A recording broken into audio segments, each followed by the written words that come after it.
Today we're going to explain a new comedy romance drama called Will You Marry Me? The episode opens on our main heroine, Mary, who's a designer. She's at a festival giving a presentation for a project. The people across from her don't like her presentation. They make fun of her and start gossiping about her. After listening to all that gossip for a long time, Mary finally yells, "Fine, I don't want to work with any of you. You're all trash. You don't know anything." Next scene, Mary talks with her employee, Song-yi. Song-yi says, "I heard what happened in your presentation, how you got into that fight with them." She reassures Mary, "Don't worry, I'll pay you at the right time." But Song-yi admits she has doubts, and then they talk about a later vacancy. Song-yi looks at the screen and tells Mary about it. Later, Song-yi looks at one of Mary's prints and wants some changes made. She talks to her boss and asks for permission. The boss initially refuses, but later ends up agreeing. Mary thanks her for taking the job. In the next scene, Mary goes to a department store to buy a ring for her marriage. She messages her boyfriend, Woo-ju, asking, "Where are you? I'm waiting for you." But Woo-ju is with another woman they're flirting. He texts Mary back saying he can't come, that he's in a meeting.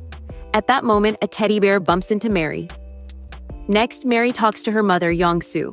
Young-soo says she found out Mary registered the marriage, but that's not enough, she must have a wedding. Mary replies she won't do a wedding, she doesn't have the money, and she has other work to do. Woo-ju's mother is talking about booking a hotel. Young-soo points out that Woo-ju has a degree, and his husband is a university professor, they must have money. Then Young-soo asks where Mary is. Mary says she's moved into her new home and is setting up her things. Young-soo says she and Woo-ju should live together and not keep asking her for money. Mary says, "Okay, I understand," but then something falls under Woo-ju's foot. It turns out to be an earring. Mary says, "I'll call you later," and Young-soo asks whose earring it might be. She checks the bed and finds a strand of hair. So, next scene, Mary is with Woo-ju. Woo-ju is checking his posts and says, "Look how great this photo did," and people are liking it. Mary says she knows the user who always likes and comments on all his posts, a girl. Woo-ju gets a little proud and says she's his colleague. Mary directly asks, "Did you sleep with her?" Woo-ju throws his drink away and says, "What nonsense are you talking about? Why would I sleep with her?" Mary shows the earring she found and says she found it on the bed. Then she shows a photo of the girl from a user. The girl in the photo is wearing the same earring. Woo-ju says he brought his colleague home to show his place. She must have dropped it there. He promises he'll return it. He says this happened last week, but Mary notices from the post that last week, he and that girl went to a resort together. Mary warns him, "If you keep lying, I'll make a scene at your office and tell everyone." He eventually confesses and says, "Yes, I slept with her, so what? I was stressed, so I did it." He insists this marriage won't happen with him. Mary says she'll do things on her own. Woo-ju then says, "Forgive me, I won't do it again," and slaps himself, pleading with her to be rational. "We already booked everything. We'll waste our money." He begs, "Please give me one more chance." At that moment, a message comes in from his girlfriend saying, "I'm here. Where are you? I'm waiting on the bed for you." Mary sees this. Woo-ju hides his phone and lies. "It's a message from my boss. He's calling me." Mary asks to see his phone. At first he refuses, then pretends to hand it over and runs off with the phone. Mary stops him and tries to grab it. Woo-ju drops the phone to the floor, trying to break it, but Mary's hand gets in the way, and she gets hurt. Woo-ju says, "Are you okay? You shouldn't have gotten involved. Why are you crossing the line?" Mary replies, "You're the one crossing the line. I don't know I want a divorce. We were together for 5 years. You forgot my birthday. You didn't come on the wedding day. I put on my wedding dress myself. I can't stand all this anymore. Let's get divorced." A drink spills across his face as she storms out. So, next scene, we meet our main hero, Woo-ju, who is at the airport arriving in South Korea. He's seated next to an elderly woman. An airline staff member and a man come over and say to Woo-ju, "This is my mother. I should be sitting here." Woo-ju refuses to give up the seat. After arriving in Korea, the elderly woman thanks him. Now we flash back to the scene from 14 hours earlier. At the airport, the elderly woman's son told a man, "Don't worry, I'll have my mother sign on the plane so the land will be ours." Woo-ju overheard this. Later, Woo-ju talks to his grandmother, Pil-neon. Pil-neon says, "You made it to Korea, come to me quickly." Woo-ju says she wants to meet him, but Pil-neon says she doesn't want a meeting. "I prepared a good dish for you. Put it in the fridge and eat it later." Woo-ju says he can't come right now. In the next set of scenes, we see Woo-ju on several trips. enjoying himself, taking photos, and posting them on his Instagram. Later, Mary and Wooju leave the office together. The divorce papers will be finalized as soon as Mary signs. Wooju asks if Mary is going to tell her mother about them. Mary refuses and says she'll tell her later. Wooju says, "Our breakup was for the best. You were being too hard on me." But then everything changes. Wooju's girlfriend calls asking, "Where did you go? I'm waiting at the airport." Mary sees Wooju. He claims he's on an occasion and that the phone call was from his boss. He tries to shake hands and says, "Forget everything about me. I'll find someone better for you." Mary tells him to go jump in a lake and starts to walk away. Wooju's girlfriend calls again. He pushes her and runs off. She yells back, but he doesn't listen. At 7:01, the next scene shows Mary blowing off steam by playing a game. She tells herself, "No matter what happens, I'll live without you. I'll make lots of money. I'll go on blind dates." After saying all that, she starts to cry. On the other side, we see our main guy, Wooju, leaving the place where he'd been staying. A woman named Woo Man comes up to him and says, "You're leaving now? I don't know why I'm feeling sad." She later gives him something to eat. Wooju says, "I had to go, but next time I come back, I'll bring you bread. You don't know, but our bakery is huge. It's famous around the world." We see the bakery later. The owner is Pil Neon, who is Wooju's grandmother. Wooju's aunt Mayon is there, along with a cousin named Yongshu. Reporters come to interview Pil Neon and she's given an annual prize. So, meanwhile, Mary is at home talking with a friend and looking over the divorce papers. She realizes she forgot to sign them. She still needs to give them to someone. Then there's a knock at the door. It's a police officer and a woman. The next scene takes her to the police station, where she finds out the realtor who sold her building scammed her. The building's previous owner used to live overseas, so the realtor put the building on a fake listing, got signatures, took the money, and ran. Mary asks, "What will happen to me? I need my money. That money is my mom's." The officer says there's nothing they can do right now. She has to move out. Mary calls Wooju to tell him what happened. At first, he seems indifferent. Mary says, "You told me you knew a lawyer. Put me in touch. I need my money." She insists the money belongs to her mother. Wooju gestures toward his own pockets and says he won't help. Later, he repeats it. He won't help. Now they're complete strangers. Mary gets very drunk and tells herself he was right. They really are strangers now.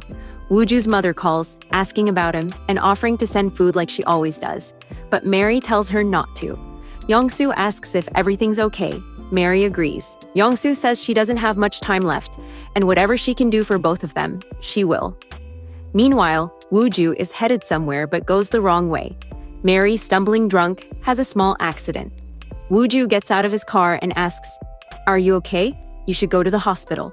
Mary insists she's fine and tries to leave, but Wooju stops her. "I don't think you're okay. Give me your number. If you go see a doctor, I'll call you." Mary agrees and gives him her number. As he starts to walk away, she sees his name on his shirt. It's Wooju and stops him. "Where are you going? Why are you ignoring my calls?" Wooju says, "When did I do that?" She grabs him and starts hitting him. Wooju asks, "What are you doing?" Mary, totally drunk, screams she wants the money, 100 million won. Wooju says he has no money.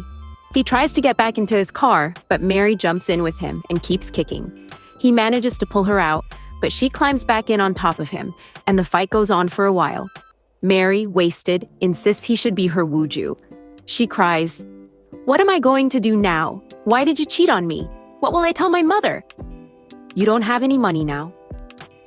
Wooju asks if she's all right. She nods, but he says, "I don't think you're okay." Then Mary looks down and realizes she's sitting on a cactus.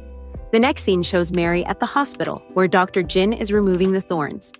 A little later, the nurses gossip that she must have been drunk and sat down where she shouldn't have. They notice she's nearby. Mary doesn't say anything and leaves. We see Jin Guang talking with Wooju, saying, "You're here for a month. Why didn't you come see me?" Wooju asks, "How did you find out?" Jin Guang says his father is Wooju's grandmother's doctor, and that during checkups, Wooju's grandmother mentioned it. Jin Guang asks, "Who was that girl? Is she your girlfriend?" Wooju denies it and starts to explain what happened. But Jin Guang says it's a long story, and he'll tell him later. While Jin Guang yawns, Wooju gently touches his face and teases him to cover his face when yawning. Jin Guang asks, "Want to go grab coffee?" Wooju agrees and then spots Mary nearby. Wooju says he had told Mary to get an x-ray, but she wouldn't listen. He runs off after her. In the next scene, Mary and Wooju are together again. Mary says she could have taken a taxi, and Wooju replies, "Would you just sit there like that?" Mary apologizes, "I'm sorry, I mistook you for someone else." Wooju tells her to stop talking. He can smell alcohol on her breath. Later, Mary stops the car and gets out, looking at the sunrise. She says, "My world is ruined," but notes that sunrises and sunsets keep happening. There must be some way out. Her stomach growls and she says, "Breakfast is on me." Wooju refuses and says he'll take her home. At her door, Mary tells him she'll send the money. He tells her to go see a doctor for a checkup. Then he leaves. Mary goes inside and lies down, asking herself why she acted that way and that she shouldn't have. Arc. Next, we see a company hosting a wedding festival, kind of like a lucky draw. Everyone writes their name and puts it into a jar. Whoever's name is drawn wins a 5 million won townhouse. The company CEO who's giving away the townhouse is Sang-yoon, and he's with his secretary. But the lucky draw is rigged. They already pre-selected who will be chosen. You can see the guy there who's the mayor's nephew. Sang slips a card and bends it a little so he can recognize it later, hiding it on his arm. The lucky draw begins. The jar is passed to the newlyweds. Someone is about to pull a card from the jar, but drops the card. It slips from his hand and he doesn't know where it went. He tries hard to find it. But just then, the card lands in his hand. He thinks it must be his because he's the one who bent it. But when he reads the name, it turns out to be Mary's. In the next scene, Mary gets a call telling her she's won the prize. She remembers the moment when she was coming back from the department store and accidentally bumped into a teddy bear. That's when she first found out about the wedding festival and decided to put her name in for the lucky draw. The organizers talk to her and explain what documents she'll need to submit, including proof of marriage. Mary starts to wonder how she'll provide that. After all, she's divorced. But then she realizes the divorce papers are still with her, and she never signed them. She quickly opens her laptop and cancels the divorce filing.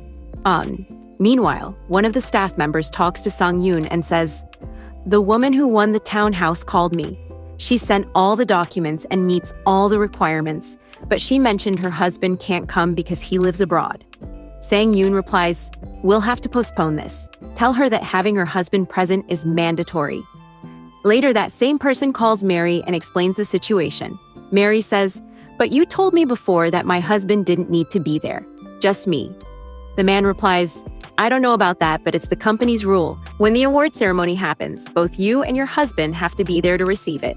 Mary has no choice. She sends a voice message to Wooju, saying it's really important. She tells him she's won a lucky draw and explains everything. But Wooju is with his girlfriend at the time. They're in the shower together. When he sees the message, his girlfriend asks what it is. Wooju just says, "Nothing, it's spam," and deletes it without even listening. Mary has no idea what to do now. Then she gets a text from the main guy asking, "Did you go to the doctor?" She replies no. When she sees his name, Wooju, she suddenly gets an idea. She realizes she never told the department store who her husband was, so she could just take him along. In the next scene, she's talking with Wooju. He asks again, "Did you go to the doctor?" She says no, that she got busy and couldn't make it. Then she casually asks, "By the way, are you married?" Wooju says no. Mary looks relieved. She smiles and says, "I know it's only been a day since we met, and it might be too soon to ask this, but will you be my husband?" And that's where the episode ends. We'll meet again in episode 2. Until then, bye. At the start of episode 2, we see Wooju at his house, remembering a moment from his childhood. He's with his parents, and the three of them are going somewhere. Wooju is arguing with his father, who scolds him in return. Wooju snaps back saying, "It's not mine, it belongs to my teacher." But the show doesn't clearly reveal what the argument was actually about. Suddenly, their car crashes. In the present, Wooju wakes up, takes his medicine, and recalls that moment when someone had approached their car right after the accident. He remembers asking that person for help, but the man had refused. Meanwhile, we see Mary at her house, looking at a message from Wooju, asking if she had gone to see the doctor. She starts thinking about all the times Wooju had helped her. Talking to herself, she says, "He didn't seem like a weird person. Maybe I can ask him for help. It's just for one day anyway." After that, she calls him. Wooju notices her name saved in his phone under the contact name Cactus. In the next scene, the two meet face to face, the same scene we saw at the end of episode 1. Wooju first asks if she went to the hospital, but Mary says no, explaining that she was too busy. Then she suddenly asks, "Are you married?" When he says no, she sighs in relief and says, "Then will you be my husband?" Wooju is completely shocked and asks what she means. Mary quickly adds, "Not for real, you just have to act like my husband. Can you do that? You just need to play the role for a short while. My whole life depends on this. You have to come with me somewhere." When Wooju asks where, she says, "The department store." He frowns. "What are we going to do there? Shopping?"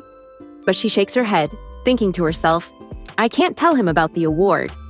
Wooju insists, "At least tell me why you want me to be your fake husband and why we need to go to the store. I can't help you unless I know something." But she doesn't explain anything, just says, "Please come at that time. I'll compensate you." Wooju smirks. "How much?" She gestures a small amount with her fingers. He teases, "What, 100 million?" She quickly denies it, saying, "That's way too much." Wooju laughs. "When you were drunk before, you asked me for that much. Is that your base rate?" Mary apologizes, saying she mistook him for someone else back then. Wooju wonders why she wants him to act as her fake husband. He imagines maybe she's cheating on someone, that he'd catch her kissing another guy, and he'd beat that guy up before taking the money for a settlement.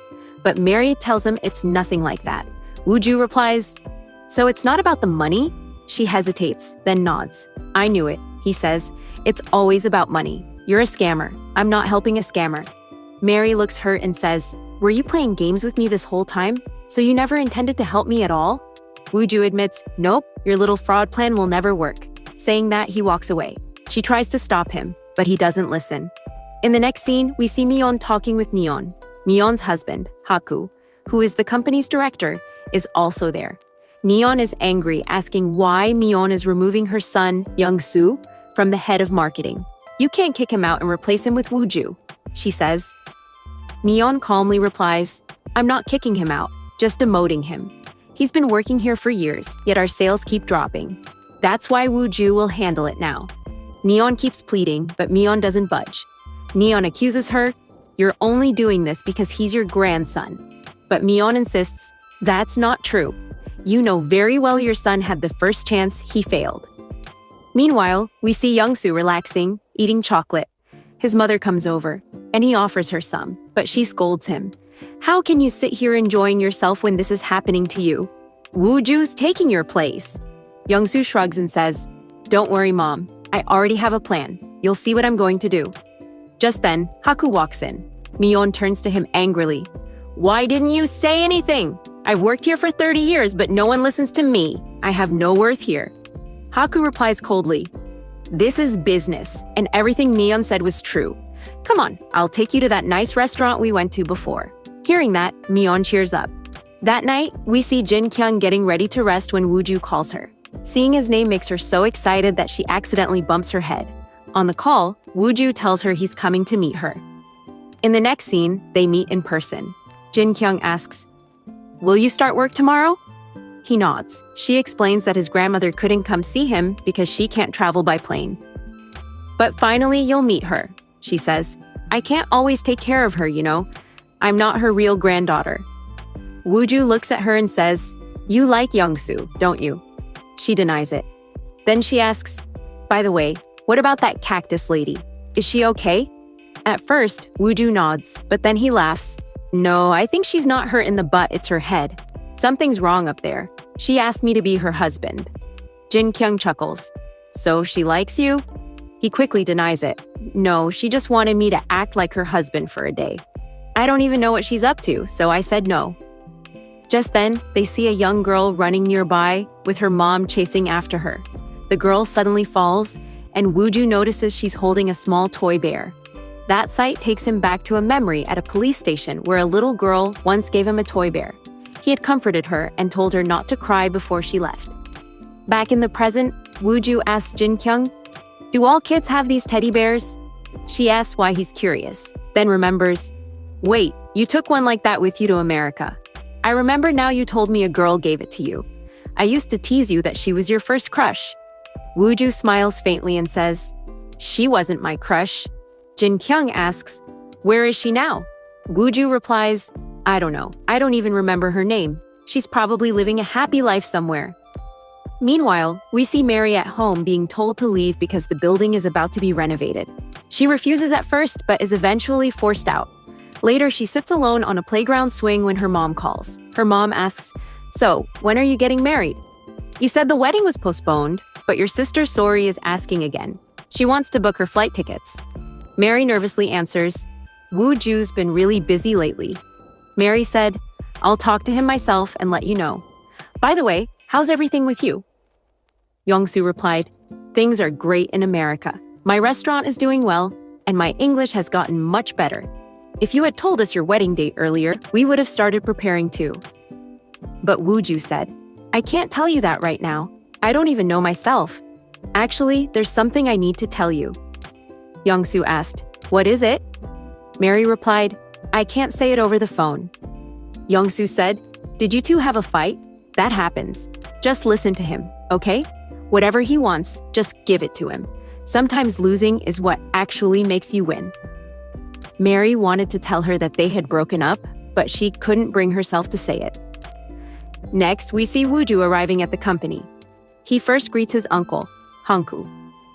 Hanku asked, "Is this your first time here for real?" Woo-Ju shook his head and said, "No, when the construction was happening here in my childhood, I visited once. You took good care of me back then." Hanku smiled and said, "Thanks for remembering. Come on, I'll introduce you to the employees." So, he brought Woo-Ju outside and introduced him to everyone. In the next scene, we see Hanku talking to his son in the elevator. "There's a meeting today. Are you ready?" he asked. His son nodded. In the meeting, they first discussed an influencer who had millions of followers and had promoted their product. Then they started talking about design packaging. Yongsoo interrupted and brought up copyright infringement concerns. One of the women said, "That's not going to happen." But Yongsoo recalled an incident from 6 months ago when something similar had occurred. He said, "The head is responsible for all this, meaning Woo-Ju." Woo-Ju apologized, "I'm sorry, I'll look into it." His grandmother told him, "This is your first project. Don't make any mistakes. Be careful." Later, they found out which company was handling the design packaging. It was Mary's company. She was on the phone with them, asking for 10 times the original price. The woman said, "We'll think about it." Song-hee asked Mary, "Why are you asking for so much money?"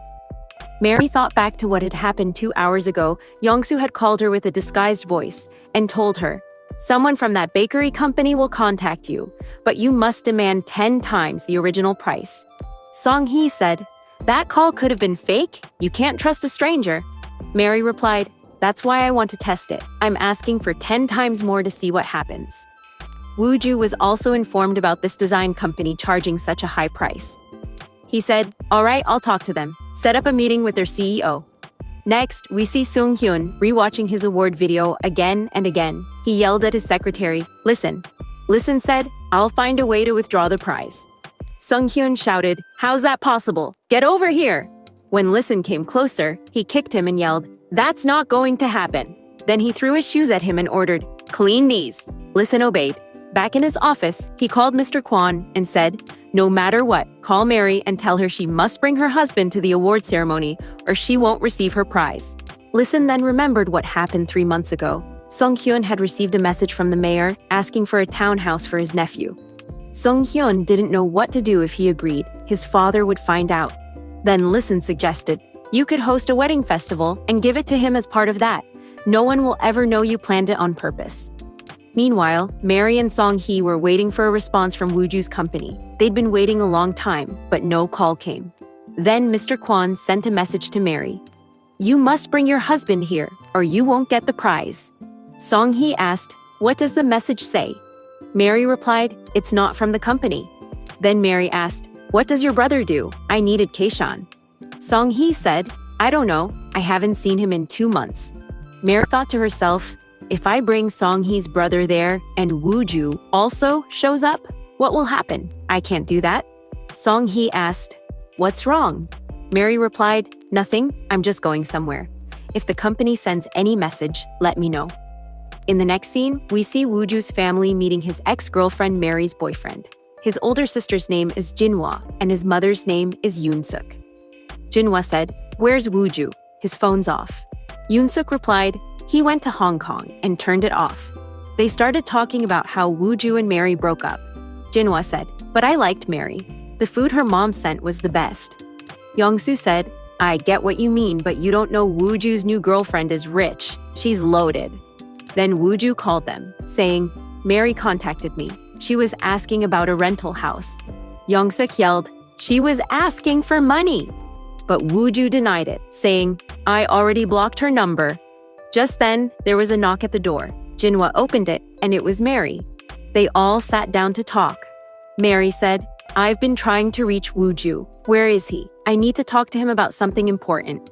His mother replied harshly, "Why would you contact him? Good thing you broke up. You don't deserve him. My son has degrees you dropped out of college." They kept throwing insults at her. Yoonsuk said, "I know why you're here. You came to ask for rent money, didn't you?" Mary said, "No, I didn't come for money. I came for something else. But now I see that won't happen. At least I figured out where your son got his arrogance from you." His mother got furious and was about to slap her, but Mary caught her hand and said, "I know what your husband did. He sexually assaulted a teacher. I can post that everywhere if I have to, so don't bother me again." Mary walked out, held herself together outside, and said, "It's fine. It's all over now." Then Song-hee called her and said, "That company contacted us. They want to meet you." In the next scene, Wooju was told that the CEO of the design company had arrived. As he was going to meet her, Yongsoo stopped him and asked, "Where are you going?" Wooju said, "I'm going to get the design contract signed." Yongsoo replied, "All right, if you get it signed, I'll acknowledge your talent. If not, you'll have to resign." Wooju said, "Fine, no matter what, I'll get it done." Then he left. Meanwhile, Mary was in the restroom, calming herself down before stepping out. But she says, "What is he doing here?" Then she looks again, but Wooju isn't there anymore. Mary thinks maybe she just imagined seeing him.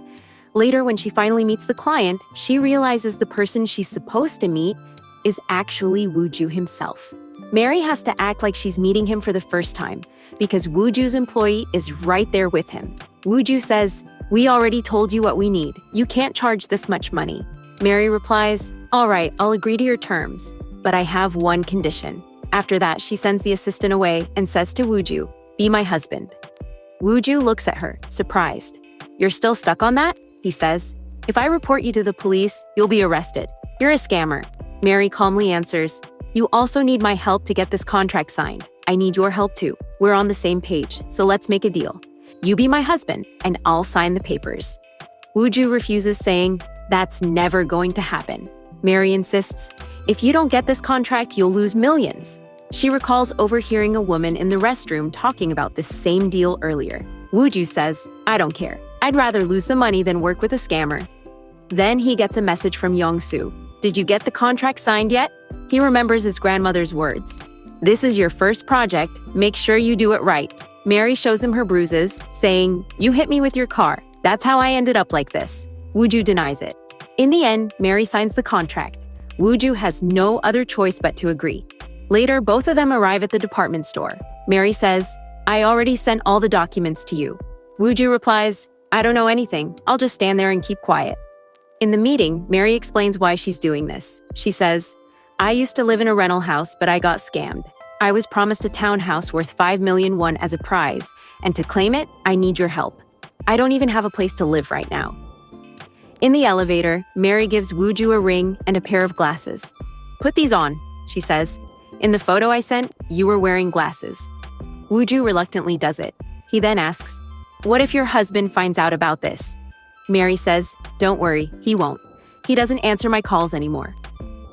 Meanwhile, Lee Sun talks to Sang-hyun and tells him, Mary and her husband are coming to the ceremony. Get the press conference ready. Mr. Kwon greets them both. Mary says, "My husband just arrived in Korea, and I brought him straight here." Wooju says, "I'm a bit tired." Kwon replies, "No wonder you look different. You don't look like your picture." Then he says, "I'd like to see your real IDs." Mary shows hers, but Wooju says, "I left mine in the car." Kwon starts asking questions about their marriage, and Wooju answers every single one perfectly. Mary is stunned, thinking, when did he memorize all that? Is he a genius? Then Kwon mentions an article about them that's about to be published. Wooju quickly says, "That can't happen." Kwon asks, "Why not?" They panic until Wooju explains, "It's because of debt collectors. They might recognize us and come for the money." Kwon agrees to keep it discreet. Wooju adds, "Use our fake names." Kwon nods and says he'll think about it. Then Wooju pretends to get a phone call. "What? I might be sick. I'll come for a test right away," he says loudly. Kwon asks, "What's wrong?" Wooju explains, "Someone next to me on the plane was sick. I think I caught it." Kwon calls Lee Sun and tells him, who replies, "We can't cancel the award ceremony because of that. Just give him a mask." At the ceremony, Wooju and Mary come on stage wearing masks, posing for photos with Sang Hyun. Afterward, Lee Sun hands Mary a gift, the key to the townhouse. She's overjoyed. He asks, "Where's your husband?" "We're heading to the townhouse." Mary lies. "He went to the hospital for some tests."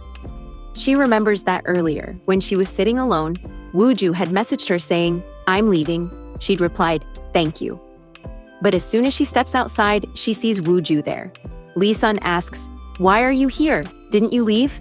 Wooju replies, "I was just about to." Lee Sun says, "Which direction? Where's your hospital? I'll drop you off." Wooju has no choice but to say, "I just got my test results. They were negative." Lee Sun nods. "Good, then come with us. I'll show you the townhouse." Wooju is forced to go along. When they arrive, they look around the place. Meanwhile, Yongsoo and his mother are seen nearby, watching them. Mi-yeon says, "Wooju can't take your place. Keep an eye on that suspect." Inside, Lee Sun gives them a tour. Mary looks around the house, completely amazed. He asks, "So when will you two move in?" Mary answers, "We plan to sell it. It's too far from our office." Lee Sun says, "You can, but not yet. The rules say you can only sell after 3 months. Didn't you read that?" Mary checks the rule sheet. It's true. Lee Sun adds, "Usually a couple is assigned an observer, but in your case, I'll be your neighbor. I'll visit you both every day." Then he says, "Be downstairs in 20 minutes. We'll go hang out and I'll introduce you to people around here." After he leaves, Wooju turns to Mary. "What was that? Why did you agree to stay here for 3 months? I can't live here. And that guy said he'll visit every day." Mary says, "He was just joking." Wooju shakes his head. "I don't believe that. I can't do this anymore. I have my own life." Mary says, "Then tell me what to do. Is there any way out of this?" Wooju sighs. "I don't know." He takes off the ring and leaves. Outside, he calls her again. "I'm sorry for yelling earlier," he says. Just then, a car honks. He moves aside and freezes. It's his own family. Yongsoo gets out and asks, "What are you doing here?" Wooju says, "I just came to meet a friend." Meanwhile, Mary calls, asking, "Where did you go? Why aren't you answering?" She comes outside. Yongsoo asks, "Which friend?" Wooju replies, "Someone you don't know." As he tries to leave, Lee Sun suddenly shows up and says, "Are you ready?" Wooju nods awkwardly. Then Lee Sun asks, "Where's your wife?" Mi-yeon overhears and says, "Wife? Who's his wife?" Wooju looks up and sees Mary standing there. Mary also sees them all, and the episode ends right there. Episode 3 begins with Listen asking Wooju where his wife is. Wooju is getting a call from Mary, but he doesn't answer it. Just then, he spots Mary coming toward him. Mary also sees him. Wooju gestures for her to leave, but Mary assumes he's waving hello and waves back. When she notices the car, she realizes that Wooju was actually telling her to go away. She quietly walks off but accidentally drops her phone. Now, Mary hides nearby. Listen says he saw someone there, but Wooju brushes it off and suggests they go hang out instead, leading him away. Meanwhile, Mi-yeon finds something in the car and tells her son that Wooju probably hasn't noticed it yet. Yongsoo replies that it doesn't matter since the chairwoman will tell him anyway. Mi-yeon insists that Wooju must not find out what they're doing. Mary's phone is still ringing. Her mom is calling, but she can't reach it. As she moves toward the road, she sees a car speeding her way and quickly hides. Mi-yeon hears the phone ringing and asks her son if it's his, but he denies it. They find the phone on the road and Mi-yeon steps out to check, but the call ends. She looks around and suddenly spots a dog shelter nearby. As she approaches, Mary, with her hair covering her face, comes out looking like a zombie. The two get terrified. Mary says, "That's my phone," grabs it, and walks away. Mi-yeon wonders what's wrong with her, and Yongsoo comments that everyone around here seems mentally unstable. Then a dog starts barking at them, and they both run off. That night, Wooju calls Mary and tells her he already told Listen she wasn't home. He asks where she had disappeared to. Mary remembers the shelter scene, smiles slightly, and says she just went somewhere. She then asks who those people were and if he knew them. Wooju replies that they were his family. Mary sighs, saying that's unfortunate. Wooju warns her that staying there could be dangerous, but she didn't listen. Mary insists she won't stay there anymore. Wooju says he doesn't care and tells her not to call him again before hanging up.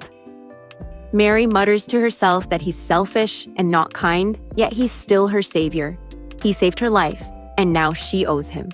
The next scene shifts to Pil Leon, who's having a checkup with Dr. Jin Kyung and her father, Yoon. Pil Leon has been feeling dizzy and struggling to breathe. Jin Kyung explains it's due to high blood pressure and advises her to avoid stress and overwork. Pil Leon teases her, saying that as a kid she used to annoy her, and now she's doing it again as a doctor. Then, she brings up the topic of marriage and asks if there's someone she likes. Yoon chimes in, saying that person is his grandson. Pil Leon smiles and asks if she really likes him, and Jin Kyung admits she does. Pil Leon laughs and says she'd love for her to be part of their family. She asks if Jin Kyung has confessed her feelings, but she shyly says not yet, and that she'll try. Meanwhile, Wooju arrives at the company. His employee, Sejong, spots him and brings him lunch. She clearly likes him and suggests they have dinner together next time. Her treat. Wooju agrees. Suddenly, Pyeon-sung, another man, notices Wooju and tries to hide, but Wooju calls out and says he needs to talk. They step outside, and Wooju brings up the contract. Young-soo compliments him and asks how he managed to convince Mary to sign it. He suspects they must have known each other before and asks for a tip. Wooju simply replies that he can't say anything and tells him to ask her directly. In the next scene, Henku is seen meeting with a company employee who informs him that their company has been collaborating with another firm, but it turns out that firm is being run by someone suspicious. Anggu asks if he's told anyone else, and the man says no. Anggu warns him to keep quiet and assures him he'll handle it. Later, Mary is looking for a place to stay. She contacts a realtor, but the rent is too expensive. She then calls her friend Gyeong, hoping to stay with her, but learns she's gone to the army and doesn't live there anymore. Gyeong offers to help if it's urgent, but Mary declines.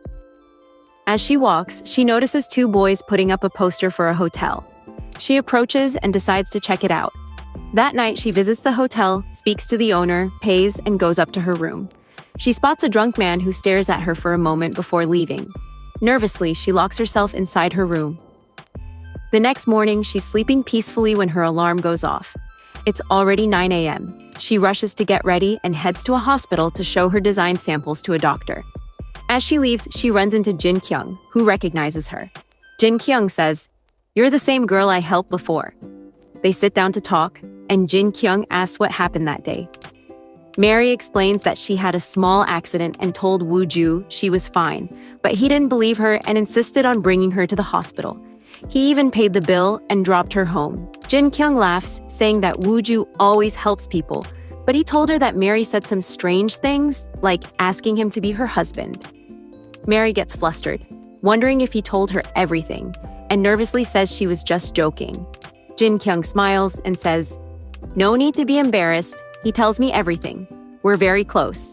Mary cautiously asks if he said anything else, but Jin Kyung just laughs and doesn't answer. Later, Mary visits the bakery company where Wooju and his employees are working. She presents her packaging design proposal for sales, and everyone loves it.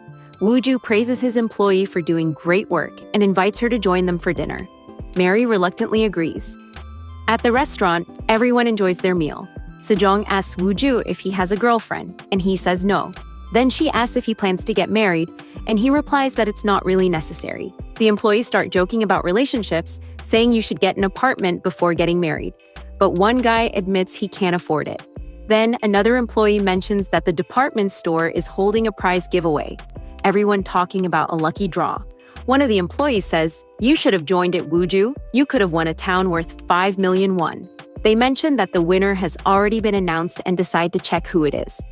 Wooju and Mary exchange glances, a little nervous. They try to act normal as the man nearby checks the results. Wooju quickly lifts the menu to hide his face and tells Mary to pick something from it. Both of them secretly try to grab each other's phone to avoid being caught. The man reads the name of the winner, but it turns out to be fake. Still, he says the faces look familiar. Before he can say anything else, Wooju stuffs food into his mouth to distract him. Mary, a bit drunk, excuses herself and goes to the bathroom. One of the employees joins her and compliments her, saying she did great work and that her dress looks amazing. The employee then asks if she can handle the payment for dinner, and Mary nods. When she steps out, she hands over a few cards, but none of them have enough balance. Just then, Wooju comes over and pays the bill himself. Mary asks why he did that, and Wooju calmly says it's his responsibility since it's their work dinner. Later outside, Wooju talks to Mary and offers to drive her home. Mary agrees, but as she's about to leave, Wooju grabs her hand and says, "You're drunk. Let me drop you off safely." Mary hesitates but agrees, and they leave together in his car. One of the employees comments, "She shouldn't have gone with him. I was just about to collect money for the karaoke." In the car, Mary starts mumbling about what Jin Kyung asked her earlier. Wooju asks what she means, but she doesn't respond and starts to doze off. Wooju tries to wake her up and asks for her address, but she's already asleep. So he drives her back to her hotel. When they reach the 5th floor, Wooju helps her to her room and says, "You can open your door now. I'll leave." But then they realize Mary doesn't have her key. She must have left it at the restaurant. Wooju sighs and says, "We're already on the 5th floor. I'll go back down and get it." Mary offers to go with him, but he tells her to stay put. She falls asleep on the floor while waiting. A moment later, the hotel owner arrives, unlocks the door with his master key, and tells Wooju to bring the key later. Wooju carries Mary inside and lays her on the bed.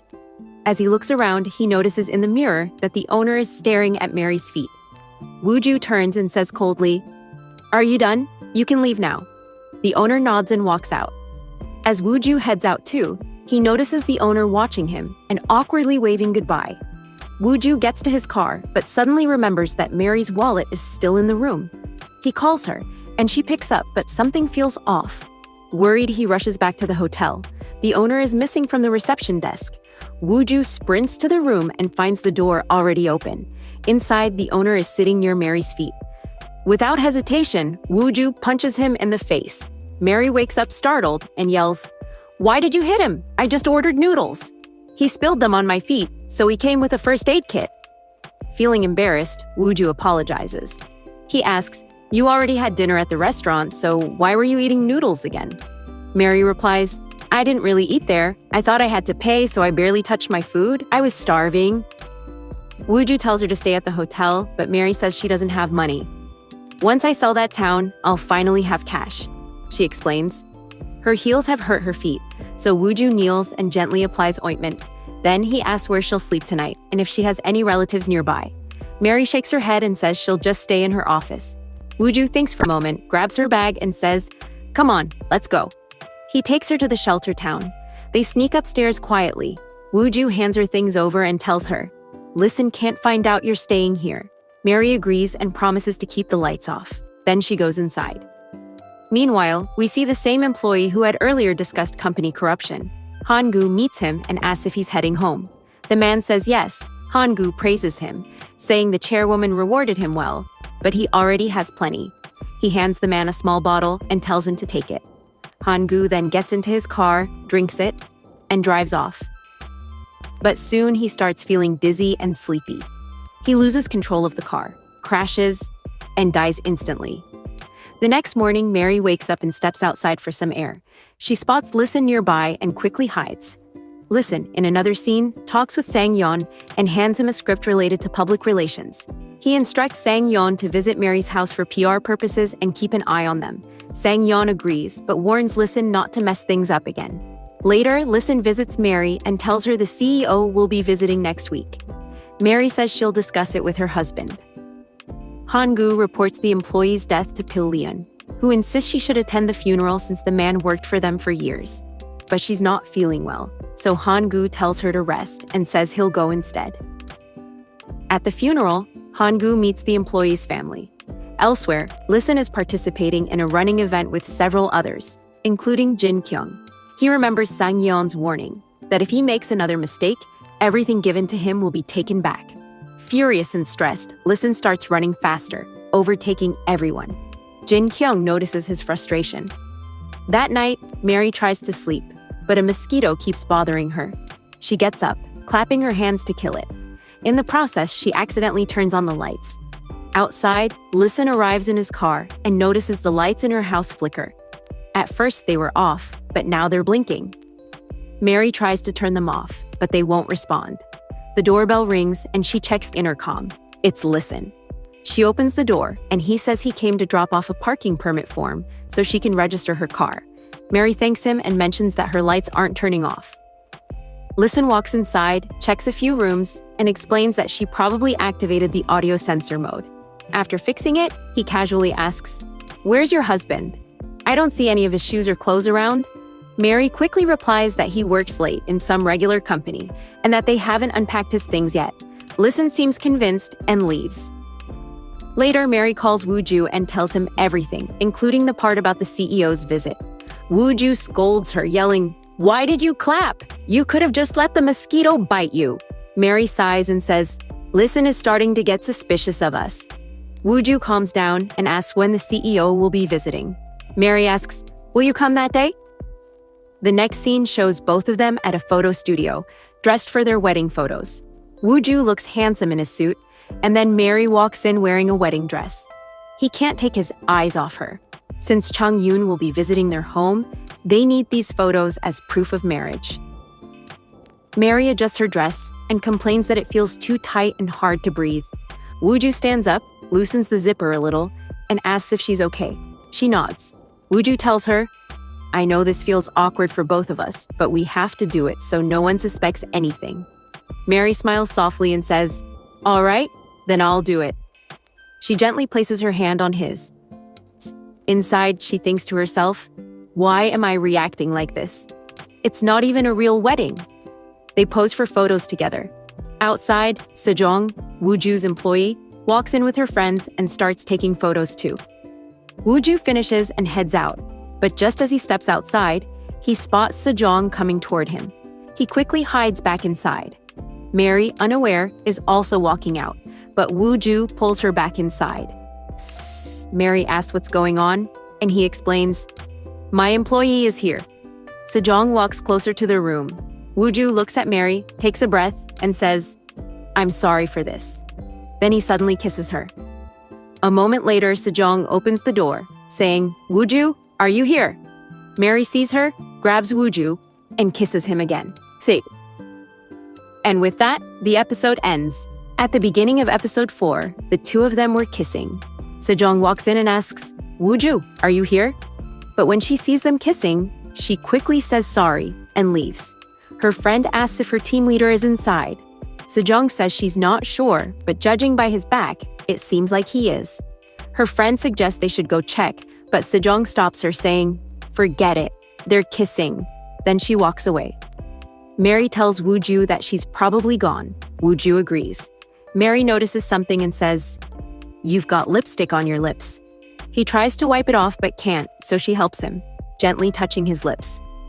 Later, they both step outside to look for Sejong, but she's already gone. Then we see them back in town, getting ready to hang their wedding photo. But they don't have a hammer. They go to Listen for help, and he brings one for them. Woo-ju asks, "Weren't you on a business trip? How was it?" Listen says it went well, then adds, "It's the weekend. You should be home resting." Woo-ju replies, "I'm too busy. I try to rest, but that's impossible." Listen then says he's heading out to hang out and asks if they want to come along. Woo-ju and Mary tell him they already have plans. The two leave together, walking close to each other, sometimes brushing shoulders, while Listen just watches them until they disappear inside. Next, Woo-ju is at work. Sejong passes by, staring at him. Won-suk asks why she's looking at him like that. Sejong says she saw him at the photo studio yesterday, but Monsu insists it must have been someone else. During their meeting later, Sejong is still talking about Woo-ju. Suni comes over and asks what they're discussing.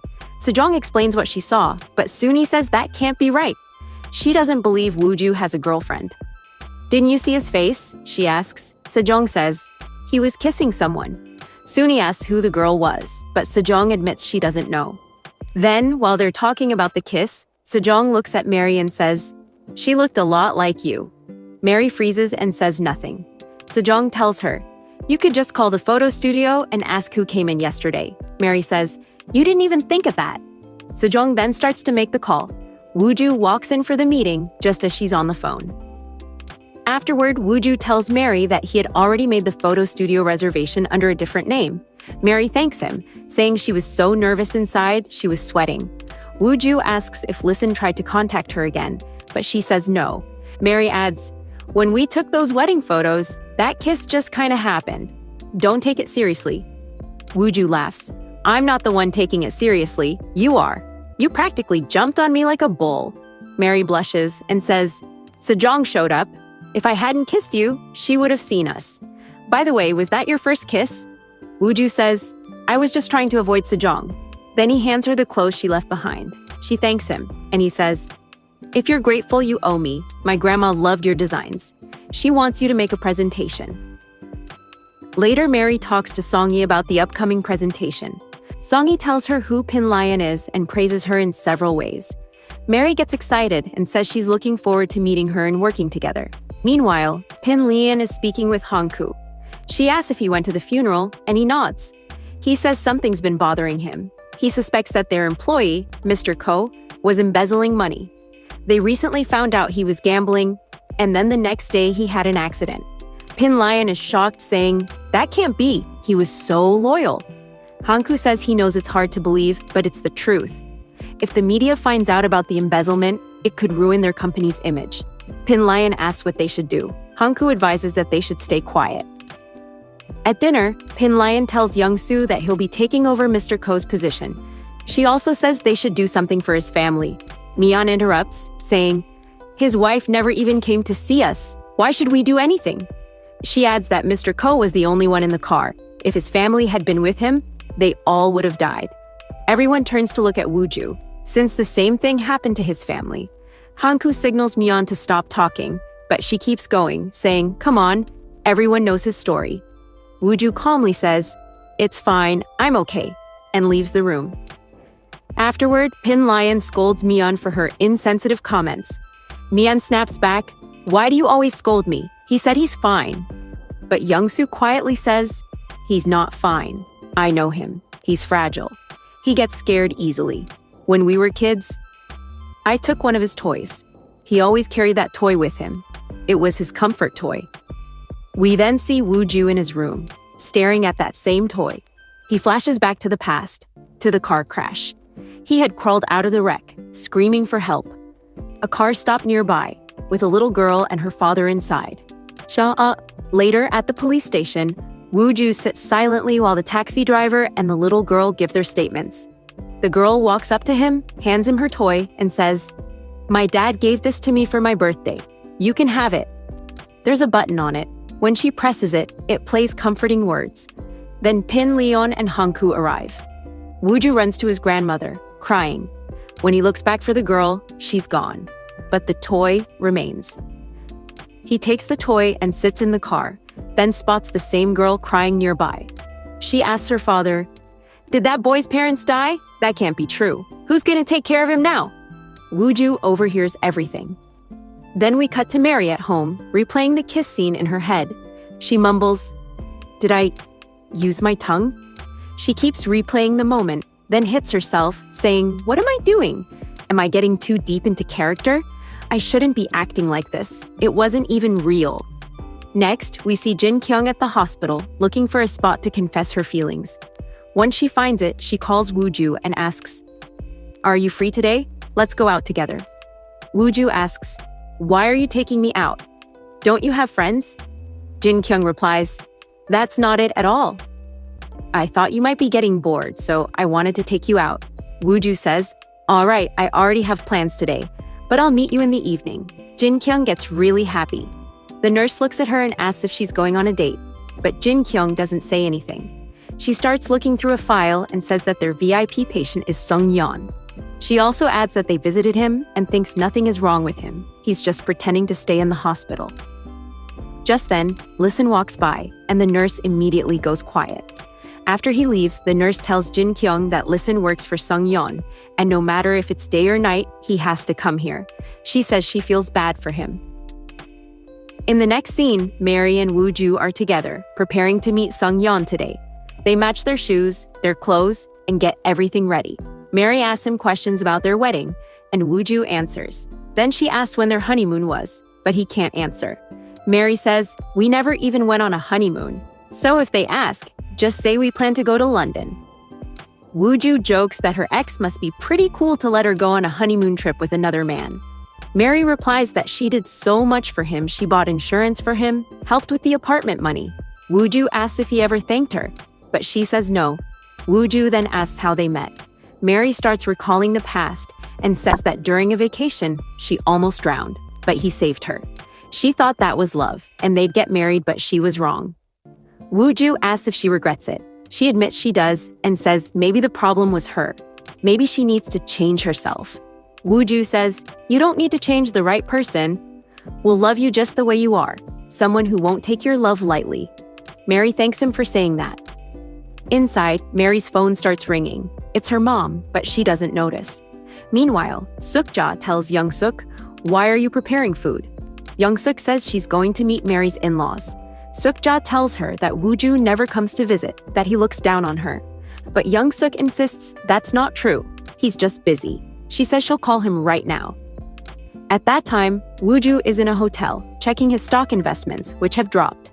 He gets a call from Mary's mom, but ignores it and cuts the call.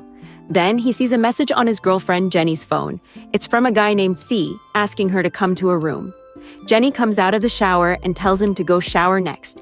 Woo-ju kisses her and heads into the bathroom. The next scene shows Listen arriving at the police station. He calls Mary and tells her that Mr. Sung won't be able to meet them today, so let's cancel. Mary says it's fine. Then Listen goes inside and meets a man showing him a video of Sung-yeon hitting him. The man asks who Listen is, and Listen says he represents Mr. Sung. Afterward, Listen meets the victim outside and asks him to tell the police that he hit Sung-yeon first. The man refuses, saying they have the footage. Listen says the footage can be erased. The man still refuses. So, Listen offers him money. The man is shocked at the amount and finally agrees. Mary later tells Woo-ju that Sung-yeon won't be coming. Woo-ju says, "Okay, I'll come another day," and starts to leave. But then he notices some paintings, cartoon-style ones. He asks what they are. Mary says she wants to include them in her presentation and asks if he wants to know more. Woo-ju says, "Sure, tell me." Meanwhile, Listen is with Sung-yeon at the hospital, explaining what he did with the victim. Sung-yeon asks why he paid so much money. Listen replies that the man had footage. Sung-yeon then asks about his father. Does he know what happened? Listen says his father also believes Sung-yeon is the victim. Sung-yeon nods and asks him to bring food. As Listen leaves, Jin-kyung overhears everything. Then we see Mary showing her presentation. She says she created this cartoon inspired by her first love. Woo-ju laughs and says it looks silly, but Mary insists it's not, that he was handsome. Woo-ju asks if she's still in touch with her first love, and she denies it. Then she asks him about his first love. Woo-ju says he's never experienced one. Mary playfully hits him with a pillow and says, "Don't lie." Woo-ju just looks at her. Mary apologizes, but Woo-ju says it's okay. Just then, Jin-kyung calls him. Woo-ju says he totally forgot they were supposed to meet today. Jin-kyung says it's fine. They can meet another time.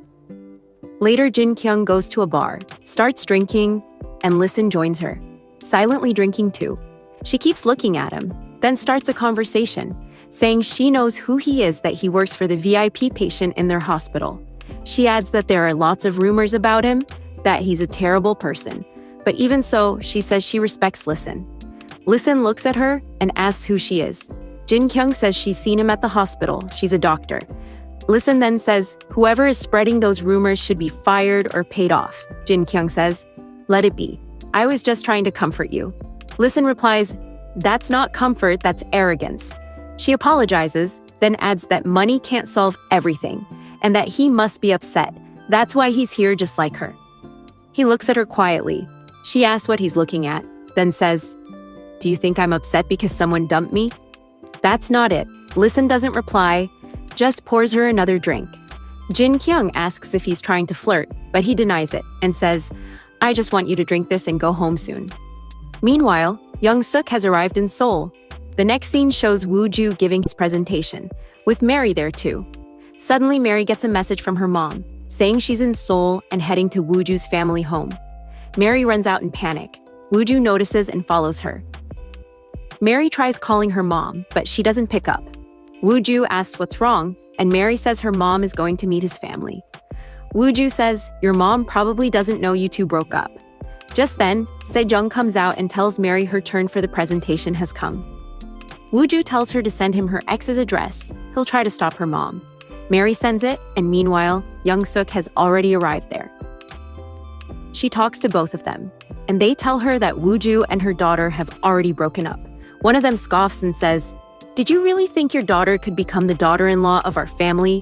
She doesn't know anything. She doesn't even have a degree." They start saying all kinds of harsh things to her. Young-suk tries to defend herself, but accidentally slips and falls to the ground. Both women panic and rush inside for help. At that very moment, Wooju arrives and sees her on the floor. He quickly runs over and helps her up. Then he gently asks, "You're Mary's mother, right?" She nods her head yes. In the next scene, both of them are in the car. Young-suk asks him, "Does your company work with my daughter?" Wooju smiles and replies, "Yes, we do. And by the way, could you please speak casually with me? After all, she's my boss at her own company." Young-suk laughs nervously and says, "You must have heard what those people said back there, but it's not true. My daughter is a really good person." Wooju nods and says, "I know, everyone likes her." Then Young-suk begins talking about her daughter's childhood, how much she suffered after her father passed away, and how strong she has been since. Meanwhile, Mary finishes her presentation and calls her mom. She asks if everything's okay. Young-suk replies, "I couldn't meet them. I'm with Wooju right now, but I'm heading back to my hometown. Don't worry about me." After hanging up, she tells Wooju not to tell Mary that they met. She doesn't want to make her daughter anxious. "She didn't tell me about the breakup herself," she adds, "so she must have had her reasons." Wooju nods and promises not to say anything. Later, he calls Mary and says, "Your mom's gone back home. She gave me some food for you. I'm coming over, so stay home." Mary agrees, though she's already in a taxi when Jinwoo calls her. What they talk about will be revealed later. At home, she's visibly upset. Suddenly, someone knocks on the door. It's Wooju. He hands her the food and notices her troubled expression. "What's wrong?" he asks. At first, she doesn't respond, but then she confesses, "I found out that my mom met them." We flash back to Jinwoo's call earlier, where she shouted at Wooju, "Your mother came here, didn't she? You didn't even tell her about us. Because of her, my mom was completely heartbroken." Mary tells Wooju, "I should have told my mom earlier, but I couldn't. Now she'll never be proud of me." Wooju calmly replies, "Why do you need her to be proud? You're her daughter, that's enough. You don't have to prove anything. And I'm sure your mom is ready to hear your story when you're ready to tell it." Later, Mary calls her mom and starts to bring up Wooju, but Young-suk cuts her off, saying, "Don't. I already know what kind of person he is. You did the right thing by leaving him. Just live happily in your apartment." Mary hesitates before saying, "I don't live there anymore. I moved into a townhouse. I even won an award." She explains how it happened, but Young-suk only says, "That's good, but don't get caught." Mary is shocked to hear her mom talk like that. Then we see Young-suk looking at a photo. She tears Wooju's picture in half and starts dancing in happiness over her daughter's award. Meanwhile, Wooju is with Jenny. She tells him she's going to meet a friend later. Wooju curiously asks, "Who?" Jenny just smiles and says, "I'll introduce you someday. I've got to go now." In the elevator, she kisses him goodbye and leaves. Wooju feels uneasy and decides to follow her. He watches as she heads into a hotel, trying to figure out which room she's going to.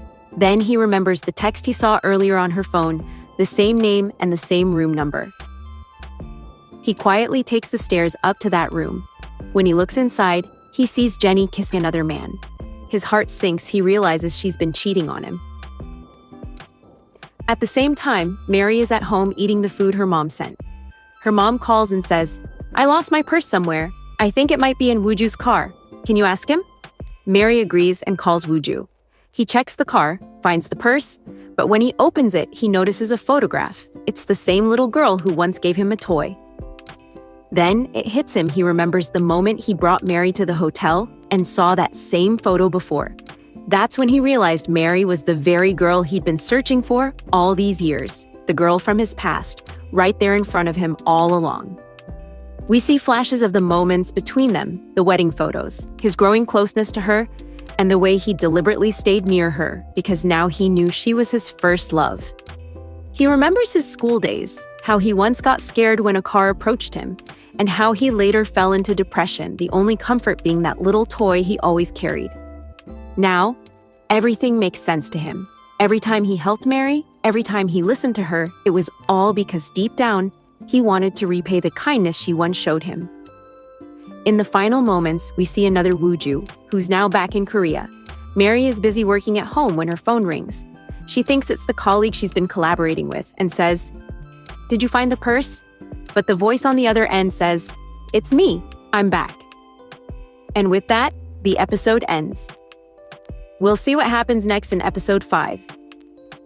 Please don't forget to like and subscribe to the channel. Episode 5 begins with Mary at her house when suddenly her phone rings. She assumes it's Wooju calling, but it turns out to be her ex-husband, Wooju. He says, "I've arrived in Korea." Mary immediately hangs up. Wooju tries to call again, but she doesn't pick up. He mutters to himself, "She must be feeling proud. I'll have to work hard to win her back." Mary, on the other hand, wonders, why is Wooju calling me? How did he even find out that I won the town prize? Just thinking about it makes me nervous. Right then, her current husband, also named Wooju, calls her. She answers. He tells her, "I found your mom's bracelet. Should I come and drop it off?" Mary replies, "No, it's fine. I'll come to your office tomorrow and pick it up." She then thinks to herself, should I tell him that Wooju is back in Korea? Maybe I shouldn't. He's already done so much for me. Later, Wooju arrives home and finds Pilyuen in the garden. She asks where he went. Wooju casually replies, "Just went out to hang around a bit. Anyway, what about you? Couldn't sleep?" She agrees. Wooju smiles and says, "You shouldn't take so much work stress. Uncle and I can handle the company. You should rest more, maybe even go on a date." She laughs and says, "What are you talking about? I'm too old for dates. But listen, keep doing your job properly. And you should think about getting married." The next morning, Mary heads to work and spots Listen arriving in his car. She tries to hide, but he notices her. He asks, "Where's your husband? I didn't see his car parked here." Mary answers, "He's been working overnight, so he couldn't make it." Listen nods. "All right then, want a ride?" Mary politely refuses. Later, Listen visits Pilyuen with Hanguk. They talk about business. Hanguk says, "I know Mr. Sung, we went to school together and used to play golf." He adds, "From our marketing team, we have Wooju here. You should meet him." Wooju hears that someone from the beauty department store has arrived and is invited to join the meeting. Curious, he asks the secretary who it is. "It's Listen," she says. Wooju freezes. He quickly excuses himself, pretending he needs to use the restroom. Inside, he mutters nervously, "What should I do now?" He stays there for a while until his secretary calls, asking where he is. Wooju fakes a reason. "I've got constipation. I can't come." He tries to sneak out, but Hanguk and Listen walk in. With no choice left, Wooju greets Listen and introduces himself as the marketing team leader. Listen pretends not to know him. Inside the elevator, Listen asks, "So, you work here?" Wooju nods. "Can you do me a favor?" he asks. Listen smirks. "I already know what that is. You want me to keep your marriage a secret." He continues, "You don't really look like someone who worked all night." Wooju is left speechless. As the elevator doors open, Mary is standing there. She spots both of them. Listen asks her, "What are you doing here?" Wooju quickly interrupts. "She came to get her wallet. We accidentally exchanged them this morning." Listen frowns. "But you weren't here this morning." Mary, realizing he's messing up, pinches Wooju and says, "You're under too much work pressure. You forgot it was yesterday, not today." Wooju nods awkwardly. "Right, I forgot." After Listen leaves, Mary asks Wooju what's going on. He explains he's here for work. "By the way," he adds, "what was that about today and yesterday?" Mary sighs. "Listen saw me this morning, and I told him you'd been working all night." Wooju replies, "You should have told me earlier. I could have planned for it. From now on, you have to call me 2 or 3 times a day." Mary asks, "Are you really that interested?" Wooju responds, "What are you saying? I just want to minimize the risk." Later that evening, Wooju has dinner with his family. Jenny asks him for some money to open an ice cream shop. Yoonsu asks, "Did you meet Jenny's parents? Did you talk about marriage?" Wooju doesn't respond. He just gets up angrily and walks out. Sitting outside, he recalls a painful memory. Jenny had once told him she loved someone else who lived in that same room number, that their parents had already arranged their marriage. Woo-ju had yelled, "What nonsense are you talking about? Are you cheating on me?" Jenny smiled. "Are you jealous?" He replied, "You can't have two husbands. It's either him or me. Choose one." Jenny looked straight at him and said, "Then I choose him." Woo-ju then remembers his moments with Mary, how she once lay in his arms. He'd asked, "Why do you like me?"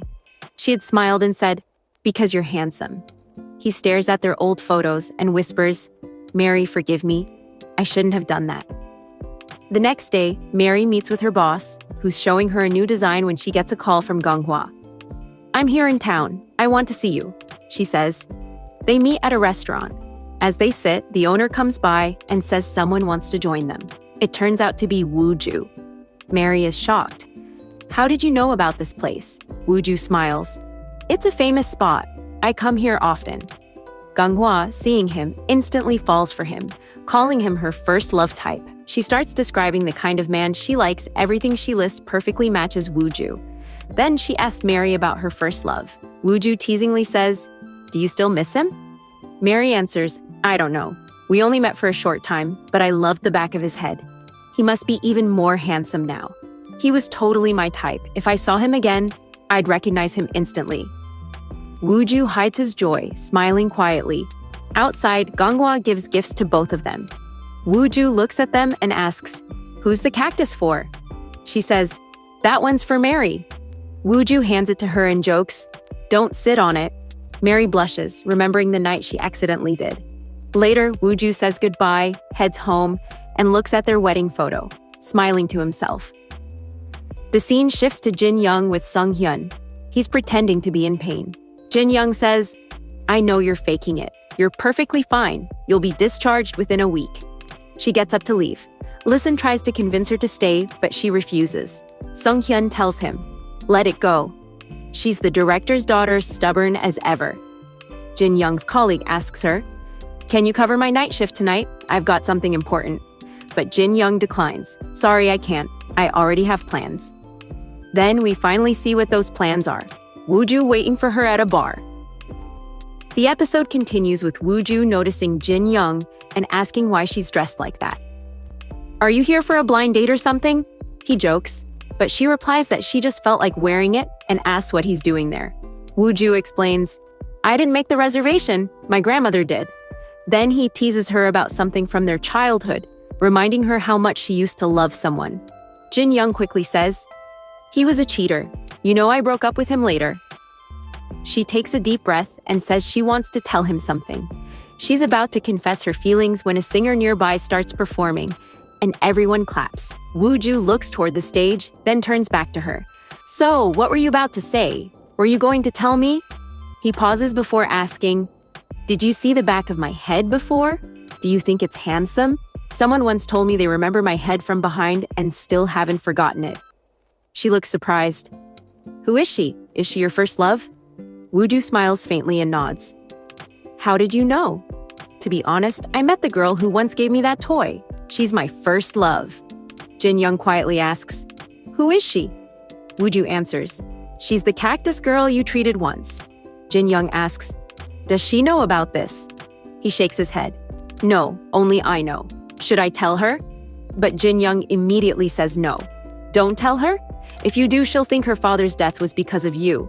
Meanwhile, Sung-hyun is reading magazine featuring Listen on the cover. He gets angry, throws some money on the table, and says, "We went to school together. Back then, when some boys were bullying me, you protected me. But that doesn't mean you're my equal. You'll always be my dog." We see Jin-young sitting at a piano, trying to play, but lost in thought. She remembers telling Woo-ju not to tell Mary the truth, and questions herself. Why did I say that? Maybe I was scared that Mary's reaction would hurt him. Then she plays softly, recalling a memory of a little boy playing beside her. Next, Listen enters the scene and notices Jin-young there. The story then shifts to Woo-ju's grandfather's memorial service, where everyone has gathered. Mi-young is talking with her son Young-soo, criticizing Woo-ju. But Young-soo reminds her, "Today's his birthday. Did you forget?" Mi-young replies coldly, "How could I forget? On his birthday, my brother died because of him." Behind them, Woo-ju overhears everything. Later, Wooju is driving home with his grandmother. She seems deep in thought about her late husband. The scene flashes back to a funeral years ago.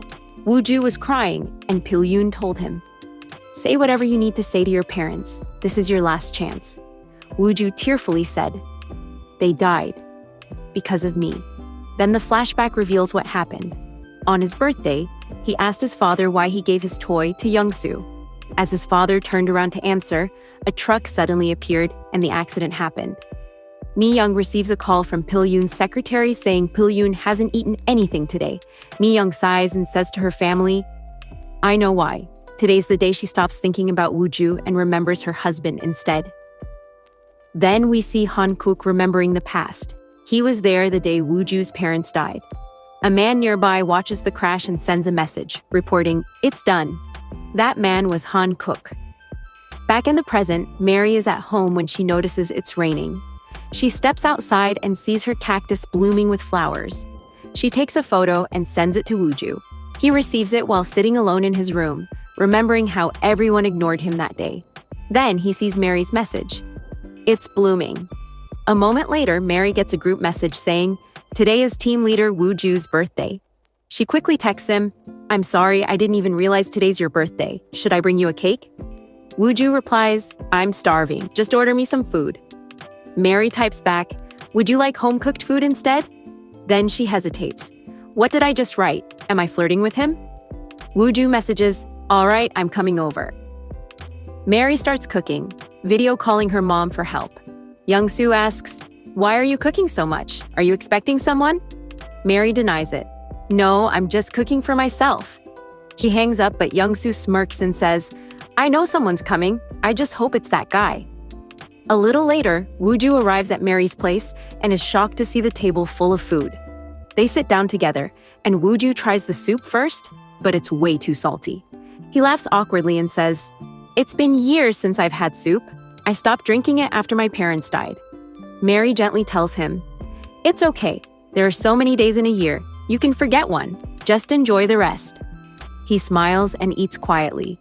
Then, noticing something on her face, he leans forward and wipes it away. Mary glances outside and gasps, "There's a rainbow!" She takes him outside, telling him to make a wish. At that moment, her ex-husband Wooju arrives nearby, trying to call her. Mary asks the Wooju beside her, "What did you wish for?" He smiles but doesn't answer. She chases after him, insisting, "Tell me!" But she slips, her foot caught in a pipe, and falls right into his arms. The two look at each other, eyes locked, as Wooju slowly leans in to kiss her. Just then, her ex-husband stands nearby, watching them in silence. The episode ends right there. We'll meet again in episode 6. Until then, goodbye. Episode 6 begins right where the last one ended. As we saw before, Mary's ex, Wooju, had shown up at her house. But how did he get there? The reason was Jenny's cat, Elizabeth. After their breakup, he needed to return her cat. Jenny had stayed in Hong Kong with her fiancé, but told him to deliver the cat to her aunt's place. While looking for that house, he accidentally saw Mary and Wooju together, though he didn't clearly see Mary's face. Mary, on the other hand, noticed him immediately and quickly hid. Wooju was in a hurry, so he left, but he couldn't stop thinking about it and decided he needed to confirm what he saw. Later, Mary grew anxious and told Wooju, "That was my ex. How did he get here? Did someone tell him something?"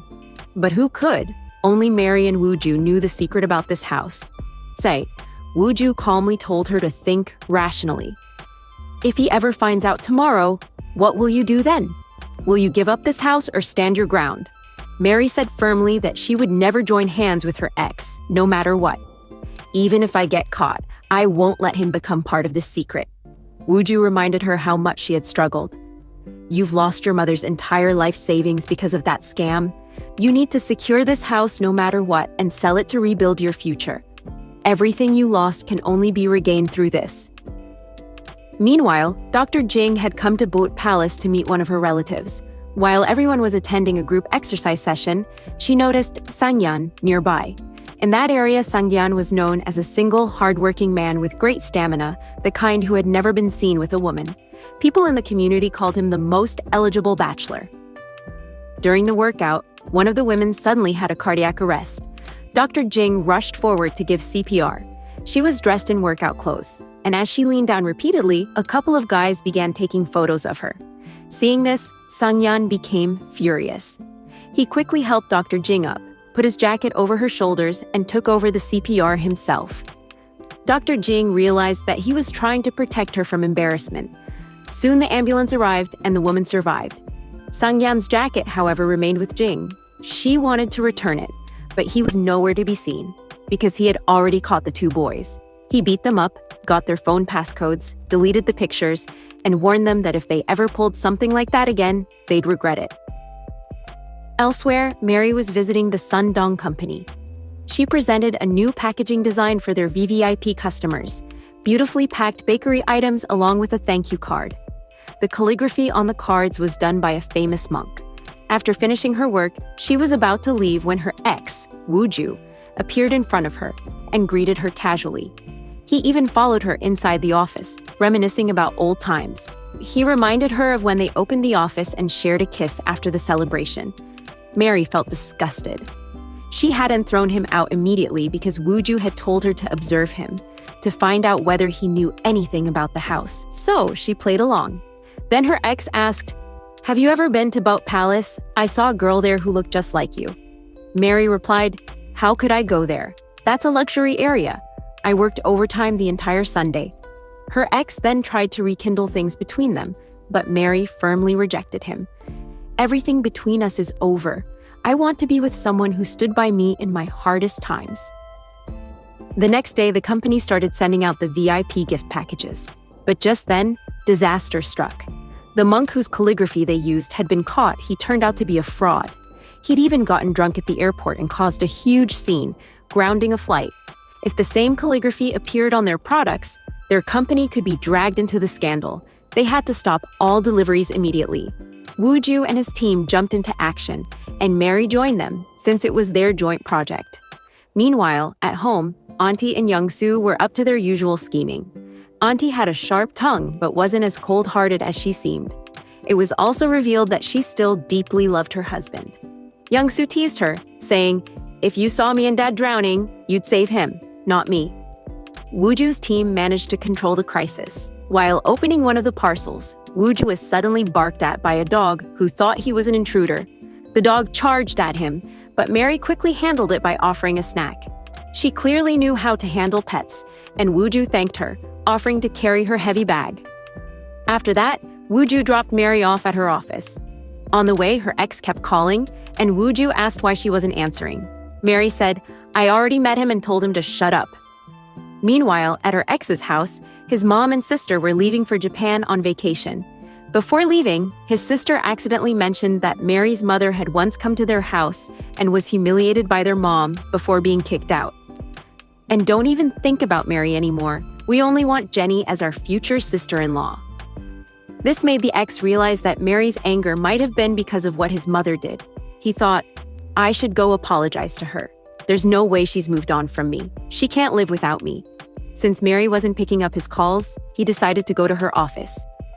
There, inside her office, he saw something shocking. Mary and Wooju sitting together. Mary was thanking Wooju and said, "I thought things through. You were right. I worked too hard for this house to give up now. Thank you for always supporting me more than I expected." She smiled and hugged him as a friend, but Wooju clearly had deeper feelings for her. Later that day, when Wooju was dropping Mary home, her ex arrived just in time to see them together. He was shocked, wondering who that guy was driving such an expensive car with her. So he decided to follow them. Eventually, their car entered the Bout Palace, and that's when all his suspicions turned into certainty. He even managed to get in by using Jenny's aunt's house number as an excuse. Wooju was only supposed to drop Mary off outside and leave, but then Sang Yuen came out to take a call. To avoid raising suspicion or answering questions again, Wooju decided to go inside. While they were there, he helped Mary hang some curtains and jokingly said that husbands should be the ones doing such chores. He got a bit too into character, and while calling himself her husband, accidentally turned on the shower. He ended up standing there completely drenched. Since his clothes were soaked, he had to stay a little longer. Before leaving, he told Mary, If you ever need help with something that requires a tall person, remember me. I'll come right away. Once he noticed Sang Yuen wasn't outside, he finally left. Meanwhile, her ex was still standing nearby. As Mary was sorting out garbage, he appeared and asked, "What are you doing here? You lied to me, didn't you? You actually live here, right? How could you afford such an expensive house? Who was that guy who dropped you off? Did you take on so much debt that you're now working as a housekeeper? Whose house are you taking care of? His? Are you offering him some extra services too?" Mary tried to ignore him and walked inside, but he followed her in. "There's no way you could have found a new boyfriend this fast. That means you were cheating on me back when we were together, right? This guy must have been around since then," he yelled before trying to apologize. Mary told him to shut up and started walking away, but he grabbed the door and forced his way in. She panicked. What if he saw the wedding photo of her and Kim Woo-ju together? To stop him, she clapped her hands, turning off the lights, and tried to push him out of the house. He stumbled badly and fell hard, screaming in pain. It looked like he'd broken his wrist. In the next scene, he's in the hospital, his wrist fractured and a few bruises on his thigh. He said, "My mom and sister aren't here, so you'll have to take care of me. After all, I got hurt because of you." Mary could have reported him as an intruder, but she couldn't risk the truth coming out. That the house was hers, Woo-ju might have found out everything. So she decided to stay quiet, take care of him for a few days, repay her anger, and then move on. Meanwhile, her uncle was deeply worried because the wife of the man he'd gotten killed, Mr. Koo, had come to meet the chairman. She brought documents she'd found hidden in her late husband's drawer. She'd kept a copy at home and given another to the uncle. Those documents showed that a US firm was being used for money laundering. But the uncle was the real thief. He knew exactly what was happening. He immediately called a woman in the US and ordered her to wrap everything up, cleanly, leaving no trace behind. Then we learned something shocking. The aunt who loved him deeply had been deceived all along. The uncle had another wife in the US and even a 9-year-old son. This man, who always smiled and acted kind, turned out to be far more deceitful than anyone imagined. Later, Woo-ju stopped by his office with a cup of coffee, saying he'd brought it for him, but by accident, he spilled it on the desk. While cleaning up, Woo-ju noticed those US firm documents before the uncle quickly snatched them away. Meanwhile, Dr. Jin had seen Sang Yuen beating up the guys who'd taken her photos. His protectiveness impressed her. When she went to return his jacket, she also brought some jellies as a thank you gift. At the same hospital, Mary's ex was admitted. She had to stay there to take care of him. He kept making excuses to get her attention, trying to win her back, while she stayed cold and distant. Woo-ju was waiting for her for lunch. They had made plans, but Mary forgot. When he called, she apologized and said, "Sorry, I forgot. A friend got hurt." She didn't tell him about her ex. Woo-ju felt uneasy but didn't press her. Then Dr. Jin called him and suggested they meet. He agreed and decided to have lunch with her at the hospital cafe. When he arrived, he saw Mary sitting there, with her ex right next to her. The ex, being the jerk he was, noticed Woo-ju and deliberately pulled Mary close to make him jealous. Woo-ju didn't say anything to Mary.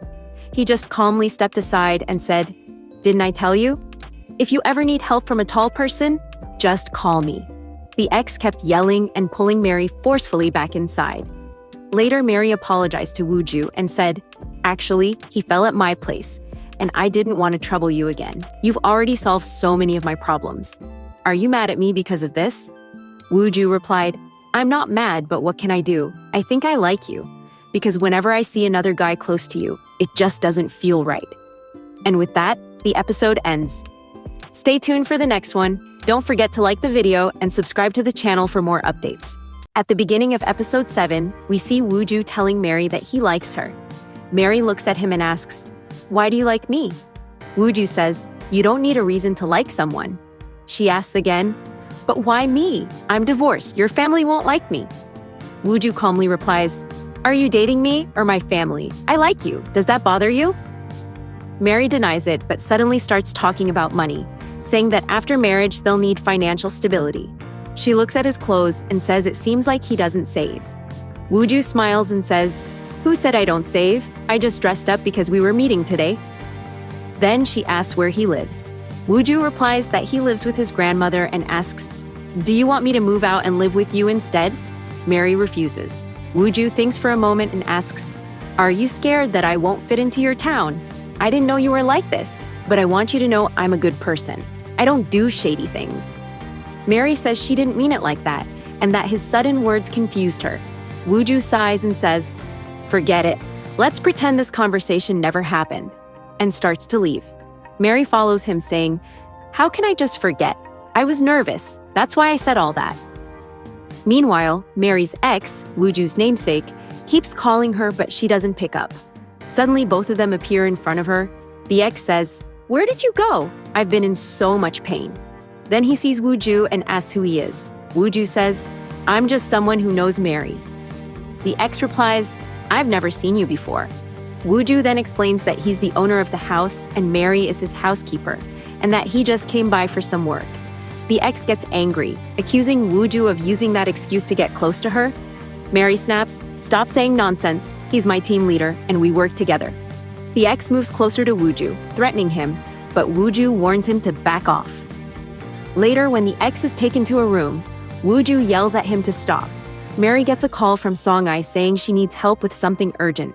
Though Mary doesn't want to leave, Wooju insists that he'll take care of the ex and tells her to go.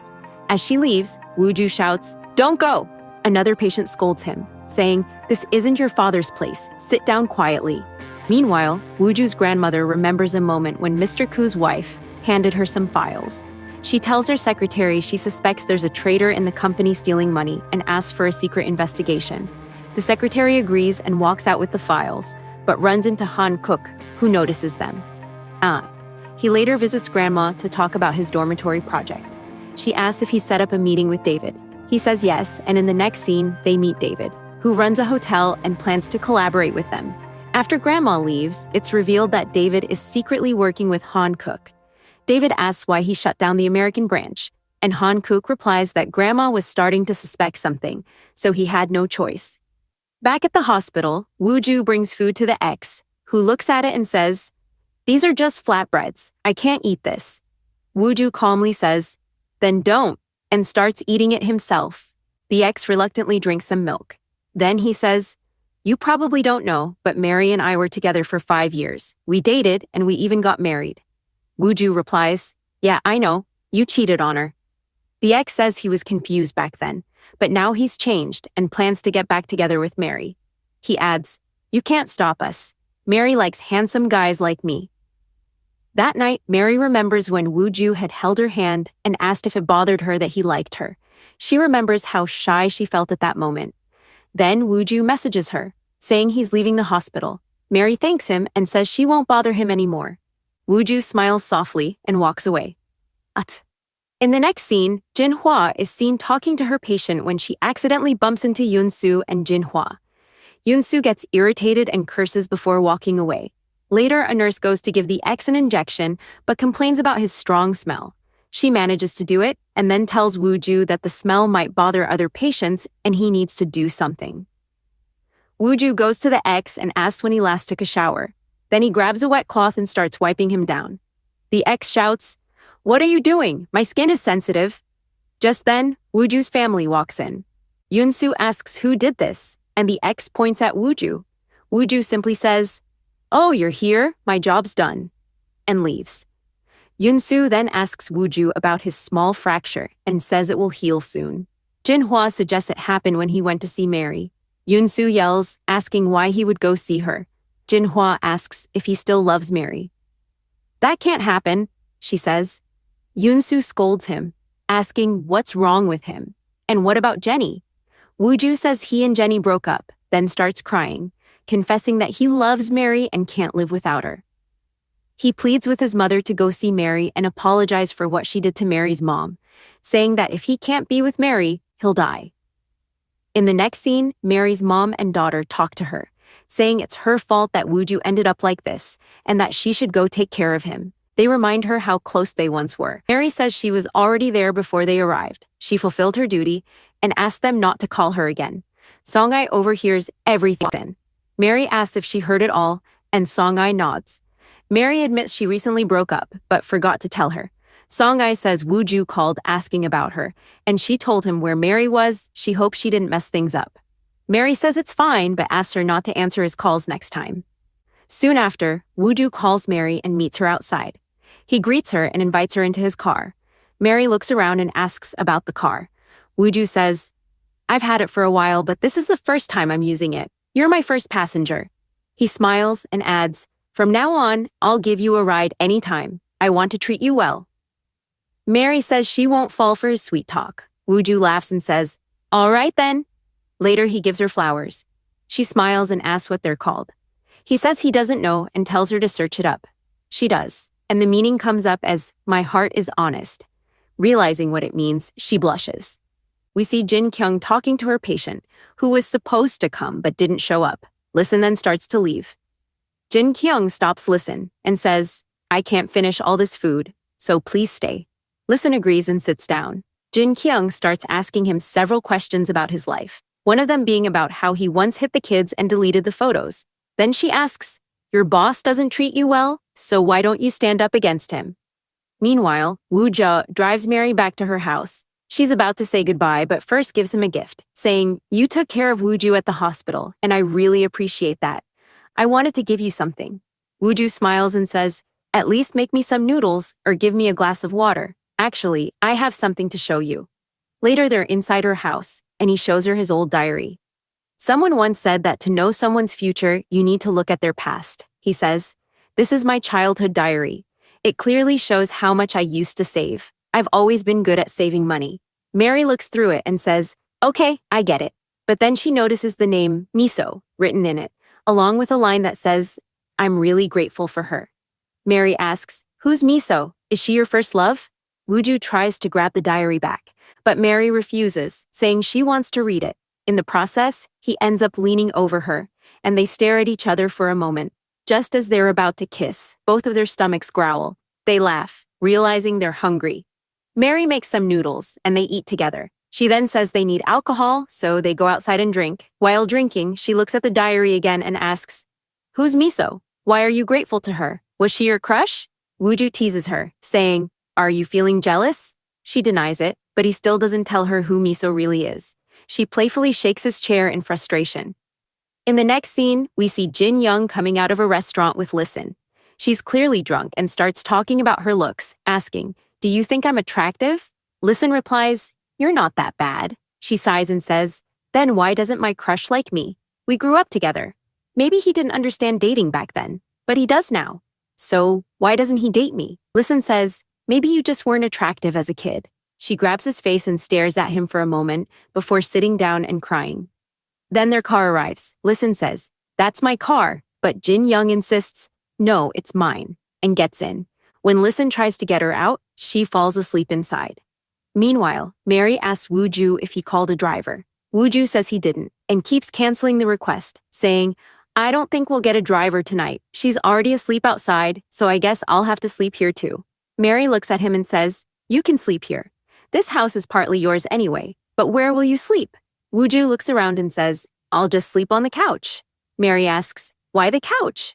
Wooju laughs and says, It's really comfortable here, then lies down. Mary says she'll bring him a shirt, but when she returns, he's already asleep. She gently covers him with a blanket and says softly, You look so handsome when you're sleeping. That night, lightning flashes outside, and both of them wake up. Wooju looks out the window and texts her, Are you asleep? She replies, No, the thunder scared me. Wooju sends her a song, and both of them listen to it quietly from their own rooms. The next morning, they're wearing matching clothes. Wooju says, Listen once said he wanted to have lunch with us. Let's do it today. That's why we're matching. Soon Listen shows up near Mary. Wooju jokes, My wife insisted we have lunch with you today. Listen smiles awkwardly and says, I already ate, maybe next time, then leaves. Later, Jin Kyung wakes up and looks around, confused about where she is. Then she remembers what happened the night before, how she was drunk, hit Listen, kicked him, even started taking off her clothes, but he stopped her. She remembers falling on top of him, and the two of them staring at each other before she ran off to throw up. Now sober, she feels regret, thinking, I shouldn't have done that. Then she hears Listen coming and pretends to be asleep. Listen quietly says, I dried your clothes and made some hangover soup, and leaves. Meanwhile, Wooju and Mary go out for a walk. Mary spots her favorite actor and excitedly runs to him for an autograph. The actor starts signing her shirt, but Wooju interrupts, saying, "Sign here instead." Mary also asks for a photo with the actor, and Wooju, feeling jealous but having no choice, takes the picture. Later at home, Mary looks at the photo and says, "Why is this photo so bad? I know you did it on purpose." Wooju laughs and says, "I didn't. Next time, we'll take a better one." But just then, Jin appears and asks Wooju, "What's going on here? What are you doing?" He explains everything, but Mary overhears it all from nearby.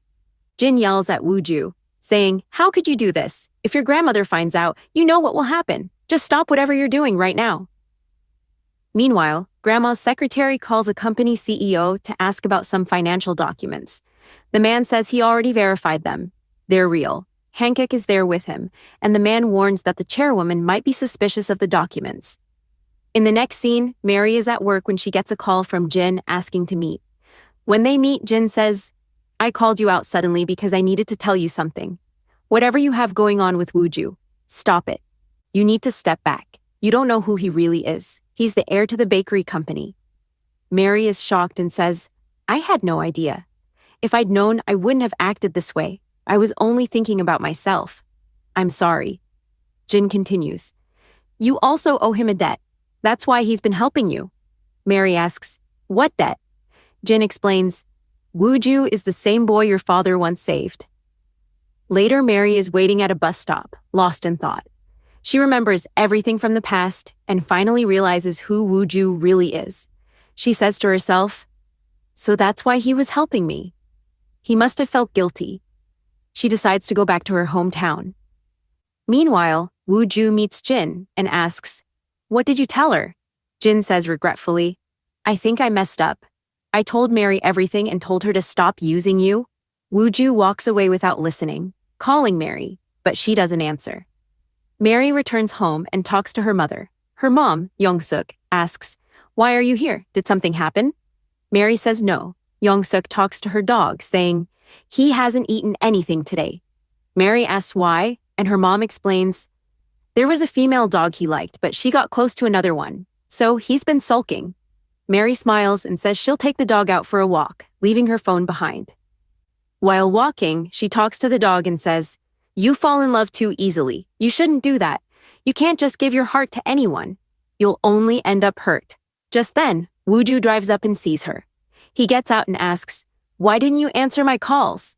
Mary says, "I left my phone at home." He takes her to a beautiful place, and they sit down to talk. Wooju asks, "Did you meet Jin? Why didn't you tell me?" She says, "I was going to." Wooju replies, "Ask me anything you want." Aight. Mary asks, "Do you still have that doll?" Wooju nods, saying, "Yeah, it's safe with me." Then Mary says softly, "So, the miso in your diary, that's me."